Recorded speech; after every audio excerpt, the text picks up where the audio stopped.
c'est un combat que j'ai mené pour être élue, personne ne m'a donné le perchoir. Vous avez une injonction après d'agir pour les femmes, de les aider, parce que vous avez réussi quelque chose, mais ça n'est qu'un pas parmi d'autres. Il y a de la fierté, il y a beaucoup d'émotions parce que c'est un combat que j'ai mené pour être élue. Personne ne m'a donné le perchoir, j'ai vraiment été le chercher. Donc il y a aussi une vraie fierté d'avoir réussi à le faire. J'ai mes enfants en face de moi, mes parents, ma mère, mes filles, etc. Donc il y a une émotion familiale, personnelle d'avoir réussi ça et de les voir là, être témoins de ce moment.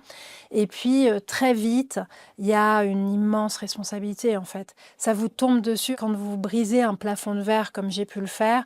Vous vous dites maintenant je dois aider les autres. En fait, il ne faut pas que ça soit juste un acte isolé. Vous avez une injonction après d'agir pour les femmes, de les aider parce que vous avez réussi quelque chose, mais ça n'est qu'un pas parmi d'autres. À quoi ça sert d'avoir une femme présidente de l'Assemblée nationale si elle n'embrasse pas ces sujets d'inégalité entre les hommes et les femmes qui nous coûtent de l'argent sur notre croissance, etc. C'est pas juste un sujet, vous voyez, simplement d'égalité pour la photo, pour la galerie. Pas du tout. Ça a un vrai impact sur les destinées de notre pays. Et vous vous êtes retrouvée à l'Élysée, dans des réunions, dans des dîners. Vous étiez une des seules femmes. Alors, quand Elisabeth était première ministre, non, on était toutes les deux. Mais autrement, oui, c'est assez fréquent. Mais des dîners, réunions de travail, que ce soit à l'Élysée ou à Matignon, c'est assez terrifiant.